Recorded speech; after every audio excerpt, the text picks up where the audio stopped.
में चल रहे इजराइल के ऑपरेशन से जुड़ी दक्षिणी गाजा में इजराइल और हमास के लड़ाकों का आमना सामना हो गया। इजराइल की सेना ने दावा किया कि उसने हमास के कई लड़ाकों का एनकाउंटर किया। इजराइल ने जानकारी दी कि इस जंग में उसे भी नुकसान हुआ और दक्षिणी गाजा में जंग शुरू होने के बाद उसके 100 से ज्यादा सैनिकों को जान गंवानी पड़ी।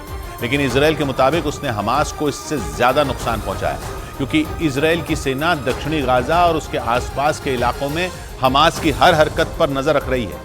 इन इलाकों में गाजा का शुजाइया इलाका भी शामिल है, क्योंकि शुजाइया इलाके में हमास के कई खतरनाक लड़ाके छिपकर बैठे हैं और इन लड़ाकों को इजराइल की सेना की अलग अलग टुकड़ियां उनके ठिकानों में घुसकर मार रही है। शुजाइया इलाके में तो यालोम यूनिट के बाद इजराइल की गोलानी ब्रिगेड मैदान में उतर आई। इस यूनिट के लड़ाकों ने गोलियां भी चलाईं और बम भी दागे। गोलानी ब्रिगेड की हमास ठिकाने पर बमबारी का ये वीडियो इजराइल की सेना ने जारी किया। इसमें गोलानी ब्रिगेड के लड़ाके दूर से एक इमारत में छिपे लड़ाकों पर फायरिंग करते नजर आए। इजराइल की सेना ने जानकारी दी कि गोलानी ब्रिगेड करीब एक हफ्ते से शुजाइया में दुश्मन से लड़ रही है और इस ब्रिगेड का मकसद शुजाइया में हमास के पूरे ढांचे को ध्वस्त करना है। यही वजह रही कि गोलानी ब्रिगेड शुजाइया इलाके के कस्बों में घुसी, क्योंकि इजराइल ने बताया कि शुजाइया के कस्बे में हमास का बहुत बड़ा नेटवर्क है और इसी नेटवर्क को तोड़ने के लिए गोलानी ब्रिगेड ने वहां छापे मारे। इस दौरान गोलानी ब्रिगेड की हमास लड़ाकों से मुठभेड़ भी हुई और दोनों तरफ से कई राउंड फायरिंग हुई। मुठभेड़ के इस वीडियो में दिखा कि सैनिकों के गोलियां चलाते समय ही पीछे से टैंक भी आगे बढ़े और इन्हीं टैंकों ने एक झटके में हमास के ठिकाने को धुआं कर डाला। गोलीबारी के बीच ही इजराइल के सैनिक दौड़ते हुए टारगेट के बिल्कुल नजदीक पहुंच गए। इस दौरान उन्होंने कई राउंड फायरिंग की। फायरिंग करते करते ये सैनिक अपने लक्ष्य के बहुत नजदीक पहुंच गए और धमाके की आवाज के बीच खंडहर में बदल चुके हमास के ठिकाने में दाखिल हो गए। वहां की हालत ऐसी थी कि दिन के उजाले में भी अंदर अंधेरा था और इसीलिए इजराइल के सैनिकों को टॉर्च जलाकर वहां खोजबीन करनी पड़ी। ये पूरा वीडियो इजराइल के सैनिकों के हेलमेट पर लगे कैमरे में रिकॉर्ड हुआ और इसके आधार पर दावा किया गया कि इजराइल की सेना ने गाजा में हमास के नेटवर्क और लड़ाकों दोनों को जबरदस्त नुकसान पहुंचाया।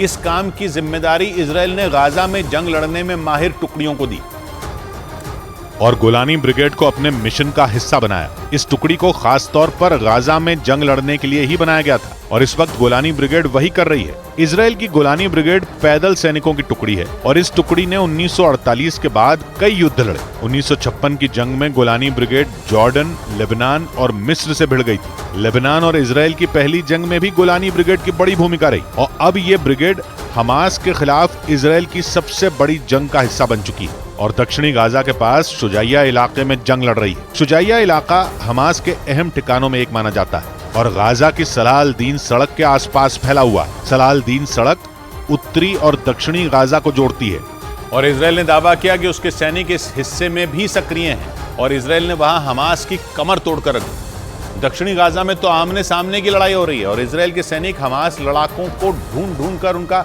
एनकाउंटर कर रहे हैं और दक्षिणी गाजा में जमीन पर सीधी लड़ाई चल रही है। इजराइल की सेना ने अपने दावे का सबूत भी दिया और एक वीडियो जारी किया। ये वीडियो देखकर लगा कि सामने कोई एक्शन फिल्म चल रही है। वीडियो में इजराइल के सैनिक हमास के एक ठिकाने को घेरते दिखे। इजराइल के कुछ सैनिक भागते हुए एक मकान में दाखिल हुए। ये मकान कई जगह से टूटा फूटा था और इजराइल के सैनिक गोलियों और धमाके की आवाज के बीच दौड़कर मकान के अंदर गए।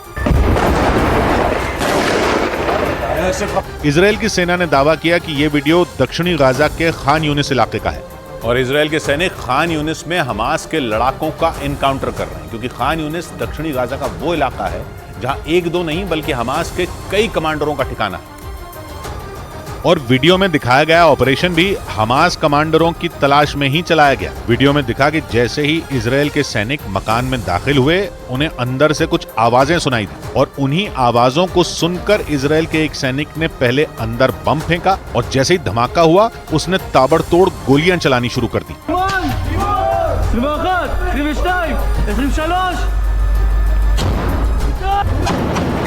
इजराइल की सेना के मुताबिक उसे मकान में हमास लड़ाकों के छिपे होने की खबर मिली थी और इसीलिए इजराइल के सैनिक वहां पहुंच गए। बमबारी के बाद वो सीढ़ियों से मकान के ऊपरी हिस्से में पहुंचे, झटके से एक कमरे का दरवाजा खुला और गोलियां चलानी शुरू कर दी। इजराइल की सेना हमास के लड़ाकों को बचने का मौका नहीं देना चाहती थी, इसलिए उसने मकान को घेर रखा था और इजराइल के कई सैनिकों ने दूर से मकान पर निशाना साध रखा था, क्योंकि उन्हें यह नहीं पता था कि मकान में कितने लोग हैं और कहां-कहां छिपे हैं। इसीलिए इजराइल के कुछ सैनिकों ने मकान के अंदर घुसकर हमला किया और कुछ सैनिकों ने दूर के एक मकान से हमास लड़ाकों पर निशाना साधा। वीडियो में दिखा कि इजराइल के एक सैनिक की मकान में छिपकर बैठे हमास लड़ाकों से मुठभेड़ भी हुई, क्योंकि एक गोली इधर से चली तो दूसरी गोली उधर से आई। गोलीबारी के बीच ही इजराइल के सैनिक एक टूटी फूटी इमारत में घुसे और वहीं से हमास लड़ाकों पर हमला कर दिया। इजराइल के मुताबिक इस मुठभेड़ में एक हमास लड़ाका तो मारा ही गया, हमास को हथियारों का भी अच्छा खासा नुकसान हुआ, क्योंकि इजराइल की सेना की कई खतरनाक टुकड़ियां एक साथ हमास से लड़ रही हैं। वहां की याहलोम यूनिट हमास लड़ाकों का एनकाउंटर कर रही है और इस काम में इजराइल की 414वीं बटालियन भी याहलोम यूनिट का साथ दे रही है, क्योंकि इजराइल की 414वीं बटालियन ने भी याहलोम यूनिट के अंदाज में हमास लड़ाकों को ढेर करना शुरू कर दिया। एक वीडियो में दिखा कि उसने एक पूरी की पूरी इमारत को सिर्फ इसलिए उड़ा दिया क्योंकि इमारत में हमास का स्नाइपर बैठा था। इजराइल ने इसका वीडियो जारी किया। इसे देखकर पता चला कि इजराइल की सेना के एक हेलीकॉप्टर ने इमारत में बैठे हमास के स्नाइपर को टारगेट किया और फिर पूरी की पूरी इमारत पर ही बम गिरा दिया। लेकिन आमने सामने की लड़ाई में हमास ने भी इजराइल को तगड़ा जवाब दिया और इजराइल को जवाब देने का वीडियो जारी किया। यानी इजराइल और हमास में जमीन पर चल रही लड़ाई के साथ वीडियो जारी करने की भी होड़ लगी, क्योंकि इजराइल की सेना का वीडियो आने के कुछ ही घंटों के अंदर हमास ने भी दक्षिणी गाजा में पलटवार का वीडियो जारी कर दिया। या यूं कहें कि हमास ने वीडियो के जरिए दुनिया को बताया कि वो इजराइल के आगे सीना तान कर खड़ा है, क्योंकि वीडियो में हमास के लड़ाकों ने केवल इजराइल के टैंक ही नहीं उड़ाए बल्कि इजराइल के सैनिकों को भी टारगेट किया। उन्होंने सामने की इमारत में खड़े इजराइल के एक सैनिक को निशाना बनाया और पूरी की पूरी इमारत को ही उड़ा दिया।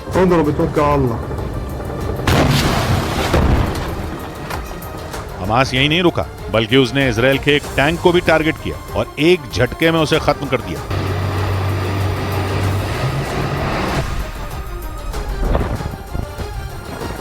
यही नहीं, वीडियो के अगले ही हिस्से में हमास लड़ाके दौड़ते हुए इजराइल के सैनिकों पर फायरिंग करते दिखे। उन्होंने कई राउंड फायरिंग की। यह सिलसिला इतनी देर तक चला कि पूरा का पूरा इलाका गोलियों की तड़तड़ाहट से गूंज उठा। हमास की अल कसाम ब्रिगेड के लड़ाके लगातार दावा कर रहे हैं कि उन्होंने दक्षिणी गाजा में इजराइल के सैनिकों की नाक में दम कर रखा है और सबूत के तौर पर उन्होंने केवल एक वीडियो नहीं बल्कि कई वीडियो जारी की और यह बताने की कोशिश की कि दक्षिणी गाजा में इजराइल का नहीं बल्कि हमास का पलड़ा भारी। और हमास के नए वीडियो में भी अल कसाम ब्रिगेड ने यही दिखाने की कोशिश की, क्योंकि उसका एक लड़ाका कंधे पर रॉकेट लॉन्चर लेकर खड़ा हो गया और बिल्कुल सामने खड़े होकर उसने रॉकेट दाग दिया। उस हमास लड़ाके ने आगे भी यही किया। वो धीरे धीरे आगे बढ़ा और सबसे पहले एक टैंक को टारगेट करके उड़ाया। इसके बाद इजराइल के एक और टैंक का नंबर आया और अंत में उस हमास लड़ाके ने रॉकेट लॉन्चर से दरवाजा खोला और रॉकेट दाग दिया। हमास ने दावा किया कि उसके लड़ाके इसी तरह से इजराइल के टैंक तबाह कर रहे हैं और उसने इजराइल के कई सैनिकों की भी जान ले ली। और खुद इजराइल ने भी माना कि दक्षिणी गाजा में जंग शुरू होने के बाद उसके 100 से ज्यादा सैनिकों की मौत हो चुकी है। यानी हमास से जंग में इजराइल का भी नुकसान हो रहा है, क्योंकि इजराइल की सेना ने बयान जारी किया कि जंग के 68वें दिन उसके 10 सैनिकों की मौत हुई और ये गाजा में जंग के दौरान इजराइल का अब तक का सबसे बड़ा नुकसान है। यानी जंग में केवल हमास के लड़ाके नहीं मर रहे बल्कि इजराइल के सैनिकों की भी जान जा रही है। इजराइल की सेना के मुताबिक केवल दक्षिणी गाजा में जंग के दौरान उसके 100 से ज्यादा सैनिकों की जान जा चुकी है। लेकिन इजराइल जंग रोकने के लिए तैयार नहीं है और वहां के विदेश मंत्री ने तो ये तक कह दिया कि इजराइल युद्ध लड़ता रहेगा, फिर चाहे उसे अंतर्राष्ट्रीय समर्थन मिले या न मिले। यही नहीं, नेतन्याहू का बयान आया कि हमास के अंत तक वो जंग लड़ेंगे और किसी अंतर्राष्ट्रीय दबाव में नहीं आएंगे। उधर ईरान ने अपने एक ताकतवर ड्रोन को खतरनाक मिसाइल से लैस करके इजराइल की मुश्किलें बढ़ा दी। गाजा में बम बरसा रहे इजराइल को उसका कट्टर दुश्मन ईरान कई बार अंजाम भुगतने की धमकी दे चुका है।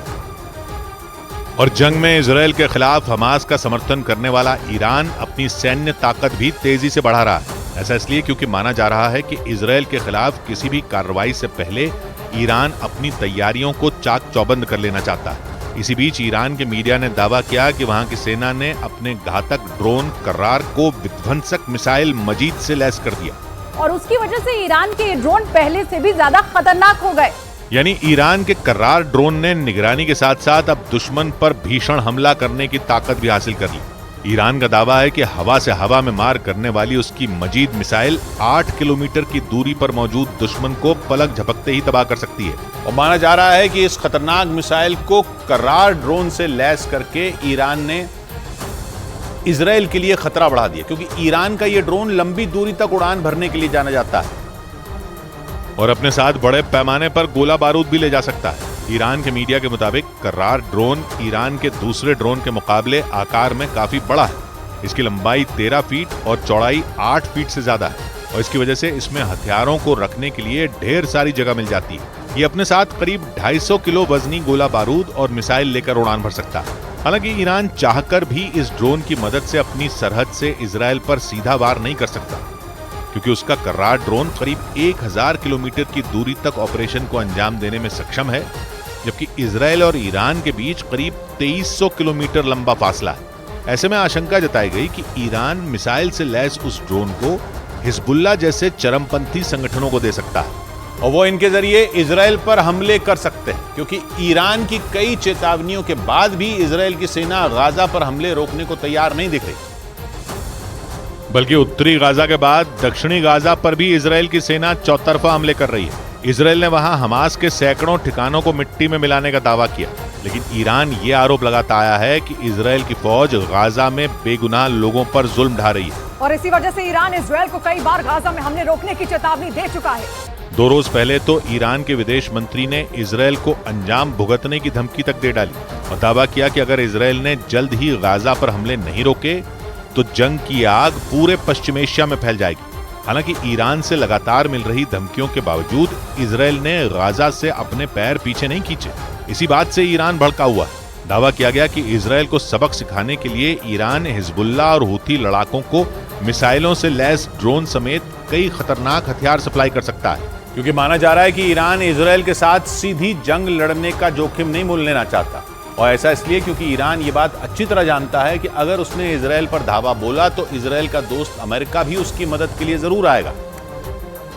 और इजराइल और अमेरिका से एक साथ भिड़ना ईरान के बूते की बात नहीं। दावा किया गया कि इसीलिए ईरान ने इजराइल पर पीठ पीछे से वार करने की तैयारी कर ली। आशंका जताई गई कि ईरान मिसाइल से लैस अपने कर्रार ड्रोन समेत कई खतरनाक हथियार हिजबुल्लाह और हूथी लड़ाकों को दे सकता है, क्योंकि इजराइल पर हमास के हमले के बाद से ही ईरान समर्थित इन दोनों चरमपंथी गुटों ने इजराइल की नाक में दम कर रखा है। हिजबुल्लाह के लड़ाके लेबनान से उत्तरी इजराइल पर बम बरसा रहे हैं, तो यमन में मौजूद हूथी लड़ाकों ने लाल सागर में इजराइल के जहाजों का निकलना दूभर कर दिया है। ऐसे में अगर उनके हाथ 1000 किलोमीटर की दूरी तक मिसाइल हमला करने वाले ड्रोन लग गए तो इजराइल का कोई भी इलाका खतरे से खाली नहीं रहेगा। उधर अरब के मीडिया ने दावा किया कि इजराइल की खुफिया एजेंसी मोसाद के डर से हमास चीफ इस्माइल हानिया कतर छोड़कर भाग चुका है। खबरों के मुताबिक इस्माइल हानिया ने कतर में ही अपना ठिकाना बना रखा था, लेकिन अब कहा जा रहा है कि वो कतर छोड़कर किसी और जगह पहुंच गया, क्योंकि इजराइल की खुफिया एजेंसी मोसाद के निशाने पर इस वक्त जो सबसे बड़ा चेहरा है वो हानिया का ही है। और खबर है कि उसी का शिकार करने के लिए कुछ रोज पहले कतर की राजधानी दोहा में मोसाद चीफ और अमेरिकी खुफिया एजेंसी CIA के प्रमुख की मुलाकात हुई थी और माना जा रहा है कि उस मुलाकात में ही इस्माइल हानिया के खात्मे का प्लान तैयार हो गया था। लेकिन खबरों के मुताबिक हानिया को मोसाद के उस प्लान की भनक लग गई और वो चुपचाप कतर से निकल भागा। हालांकि इस बात का पता नहीं चल पाया कि अगर हमास चीफ हानिया ने कतर छोड़ दिया तो वो फिर कहां गया, लेकिन कहा जा रहा है कि वो कहीं भी चला जाए मोसाद के जासूस उसे नहीं छोड़ेंगे, क्योंकि इजराइल की खुफिया एजेंसी मोसाद पूरी दुनिया में चुपचाप अपने दुश्मनों का खात्मा करने के लिए जानी जाती है। मोसाद के बारे में कहा जाता है कि वो दुनिया के किसी भी देश में छिपे इजराइल के दुश्मन को जब तक मार नहीं देती वो चैन से नहीं बैठती। और हमास का चीफ इस्माइल हानिया भी इस बात को अच्छी तरह समझता है। खतरा तब और बढ़ गया जब नेतन्याहू ने खुलेआम यह ऐलान कर दिया कि इजराइल पर हमला करने वाले दुनिया में कहीं भी छिपे हों, उन्हें ढूंढ कर मार दिया जाएगा। और इस काम में उनकी खुफिया एजेंसी मोसाद माहिर है। वो पहले भी ऐसे कई खतरनाक ऑपरेशन को अंजाम दे चुकी है। 1972 में म्यूनिक ओलंपिक्स में इजराइल के 11 खिलाड़ियों की हत्या के बाद मोसाद के चलाए गए रैथ ऑफ गॉड ऑपरेशन की चर्चा तो आज भी होती है। 1972 में शुरू हुआ मोसाद का ऑपरेशन रैथ ऑफ गॉड 20 साल से भी ज्यादा चला था और उस ऑपरेशन के तहत इजराइल ने अपने 11 खिलाड़ियों की हत्या का बदला लिया था। और हमास के चीफ समेत उसके बड़े कमांडरों को यह डर सता रहा है कि मोसाद एक बार फिर उसी तर्ज पर ऑपरेशन चला सकता है। और इसी वजह से न सिर्फ हमास के बड़े नेता बल्कि उसके कई कमांडर भी छिप गए। यहां तक कि यहिया सिनवार जैसा हमास का खतरनाक कमांडर का भी पिछले कई हफ्तों से पता तक नहीं चला है। जबकि जंग की शुरुआत में ऐसी खबरें लगातार आ रही थीं कि 7 अक्टूबर के हमले के बाद यहिया सिनवार ने ही कमान संभाल रखी है। उसके दक्षिणी गाजा के खान यूनिस में भी बेहद सक्रिय रहने की खबर आई। लेकिन अरब के मीडिया के मुताबिक अब हमास के कमांडर मोसाद से इतनी बुरी तरह डरे हुए हैं कि उन्होंने एक दूसरे से मिलना जुलना तक बंद कर दिया। इतना ही नहीं, हमास के कई कमांडरों ने फोन का इस्तेमाल बंद कर दिया। साथ ही वो एक दूसरे को संदेश तक नहीं भेज रहे हैं। यानी साफ है, मोसाद के हमले के डर से हमास के कमांडर किसी खुफिया जगह पर छिप गए हैं। हालांकि माना यही जा रहा है कि मोसाद अपने ऑपरेशन को अंजाम देकर ही रहेगा, क्योंकि खबर है कि वो सिर्फ कतर ही नहीं, लेबनान और तुर्की में भी ऑपरेशन को अंजाम देने की तैयारी कर रहा है, क्योंकि माना जा रहा है कि वहां भी हमास के नेता छिपे हो सकते हैं।